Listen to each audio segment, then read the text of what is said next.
Puntland dagaal culus ayaa ka qarxay wuxuuna dagaalkan ka dhacay deegaanka cagaar weyne ee gobolka Bari waa la hayaa markana dawladii federaalka iyo Puntland xaalkooda wuxuu gaaray xabad madaxweyne Siciid Cabdilaahi Dani toddobaadkan wuxuu ku dhaartay inuu iska difaacayo Xasan Sheekh Maxamuud iyo qolyaha kale ee xukun boobka u yimid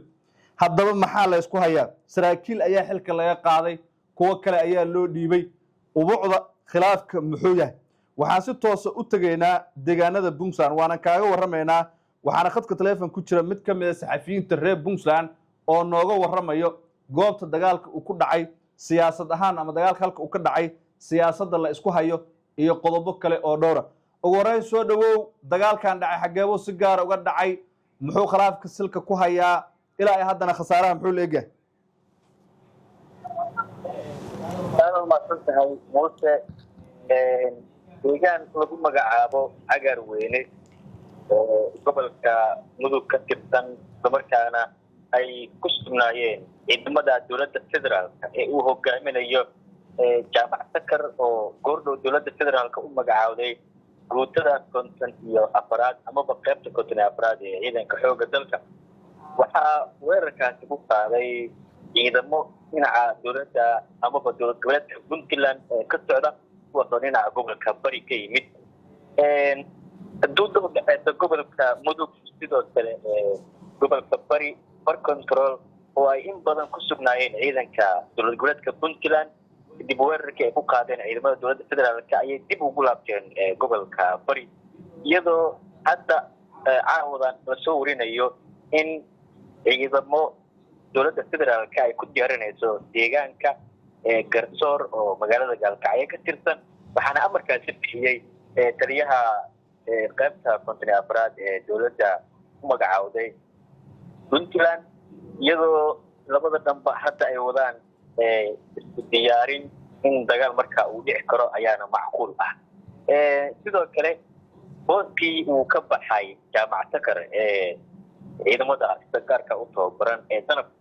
waxaa lagu bedelay oo loo magacaabay Awil Maxamed Maxamuud Farole oo la dhashay Cabdiraxmaan Farole oo ah wasiirka arrimaha gudaha ee Puntland isla markaana kamid ah siyaasiyiinta sida weyn Soomaaliya looga yaqaan waxaana wararkii u dambeeyay sheegayaan in taliyaha uu amray wataliyaha qaybta ee jaamac sakar in xaafadda garsoor ciidamo fara badan lagu diyaariyo isla markaana xogihii ugu dambeeyay ka imaanayeen ay sheegayaan waa gartay cagaar weyne hadda dagaal ka dhacay la yiri oo wararka Puntland ka imaanay qaarkood dagaalkaasi ma dhaba hadii uu dhacay khasaaraha uu dhalay maxaan ka ognaa dagaalka sida wararka aan ku helayno wuxuu ahaa dagaal kooban waxaana rasaas soo furay ciidamada dowlad goboleedka Puntland waxay ku fureen goob ay ku sugnaayeen ciidamada dowladda federaalka ee jaamac sakar uu hogaamiyo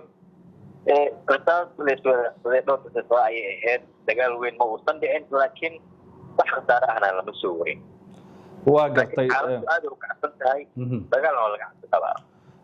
khilaafkan iyo dagaaladan ciidanka iyo saraakiishan xilalka loo kala wareejinayo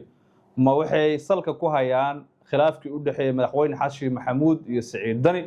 mise waa qorshayaal kale oo xitaa gacmaha ay kula jiraan dawladda shisheeye oo imaaraadka ku jira sida dadka deegaanka qaarkood ay leeyihiin markii madaxweyne Xasan Sheekh dib loogu doortay madaxweynaha Soomaaliya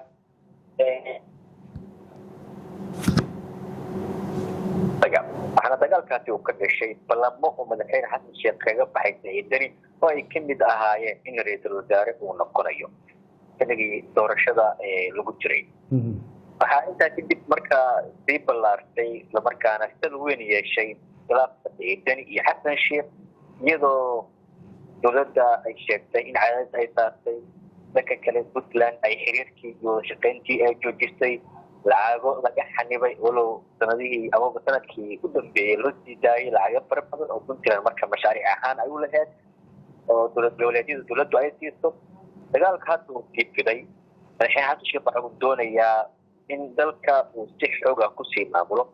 isagoo markaan ka adkaaday isku dayigiisii ugu horreeyayna ka fuliyey koonfur galbeed waxa uu sii qorsheenaya isku dayo kale oo markaa laga fulinayo Galmudug iyo Puntland maadaama Somaliland ayba kol hore sii cagacageysay xaaladeeda laakiin waxa uu doonayaa dowlad goboleedyada hadda ibrinaya amaba xooga iska dareen jubbaland iyo puntland marka inuu u jeesto maadaama la leeyahay hirshabeelle iyo galmudug waa cambuulo carab saaran oo madaxweynuhu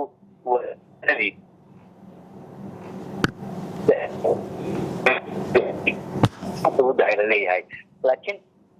markaan xooga waxaa la saaraya puntland maadaama hore loo tijaabiyey jubbaland oo dowladdu ay ku ceebowday islamarkaana ciidamadii dowladda ay u baxsadeen dan fadeexad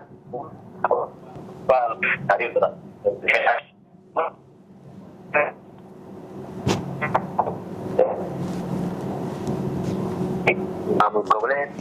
madax banaan oo dhaqaalihiisa maamulkiisa ka madax banaan awood ciidan haysta islamarkaana dowladda imaaraadka ay si weyn u taageerto oo dowladda federaalka ay si weyn isu hayaan islamarkaana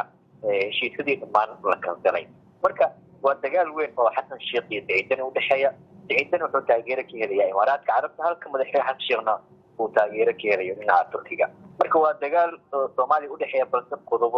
qubado kale oo caalami ah ay ku lug leeyihiin iyagoo fiirsanaya danahooda gaarka ah abuukar waa mahadsan tahay dadka deegaankana waa ka mid tahay dabcan weriye meesha joogana waa tahay waana ka warhaysaa deegaanada maamulkaas bal maxaa is leedahay dagaalkan ugu dambeyn waa kusoo gabagaboobi karaa ma dagaal bilow ahaa oo sii socon kara maalmo iyo bilooyin ma dagaal aad is leedahay ugu dambeyn xal ayaa laga gaari karaa oo isimada puntland oo la ogyahay in ay awood leeyihiin maxaa is leedahay dagaalkan ma sii socon karaa mise waxay u muuqataa in xaaladdu sideedii lagu soo celin doono oo nabad laga dhigi doono deegaanadaas markaan ku qiimeyno xaaladda siyaasadeed ee soomaaliya ee xilligan iyo dhaqaaqyada sida soomaaliya qorshayaasha madaxweyne xasan sheekh markaan ku qiimeyno waxay u eg tahay in madaxweynuhu uu doonayo in awood uu markaa ku maamulo dalka islamarkaana ciddii kasoo horjeesata qori uu ku muquuniyo sida muqdisho ka dhacdayba oo caasimada dalka ah beerdhabo oo ka mid ah caasimadaha dalka soomaaliya sida ka dhacday ayaa markan laga filan karaa gobolka bari oo boosaaso ay ka mid tahay in ciidamada markaa isku farsaari karaan waa cabsi weyn oo jirta iyadoo markaa lagu eegayo halbeega waxyaabihii ka dhacay muqdisho iyo beerdhabo iyo waxyaabaha hadda la filan karo inay ka dhacaan dhuusamareeb oo ah in dowladda federaalka keli ay doonayso cid iyada ka amar qaadata amaba danaheeda fulinaysa in ay geyso dowlad goboleedyada ciidana ay isu hayaanna waa la filan karaa inay ciidamada isfarsaari karaan maadaama saacadihii lasoo dhaafay ciidanka puntland iyagu ay weerar soo qaadeen waxaa jiri karta oo hadda xataa la filan karaa oo ciidamada lagu diyaarinaya xaafado kamid ah gaalkacyo kuwaas oo iyaguna macquul ay tahay xaalad soo socda inay dhanka iyo puntland ciidamada faraha control ay kaga sugan yihiin xuduudda udhexeysa mudug iyo bari in markaa ay tegi karaan halkaasoo dagaal ka qarshi karo maadaama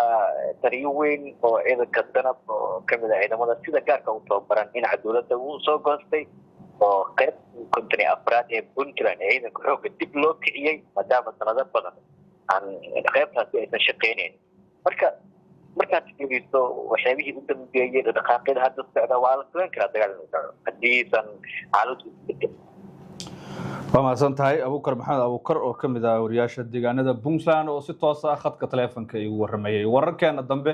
iyo sidoo kale saacadaha soo aadan muuqaalada aan idinla wadaagi doono ayaan si toos ugu soo gudbin doonaa markana waxaan kula wadaagayaa muuqaalka madaxweynaha dowladda puntland Saciid Cabdullaahi Dani oo markaasi ka hadlaya kalfadhigii dhawaan baarlamaanka isagoo eedeymo waaweyn u jeedinaya madaxweynaha dowladda federaalka ee Soomaaliya Xasan Sheekh Maxamuud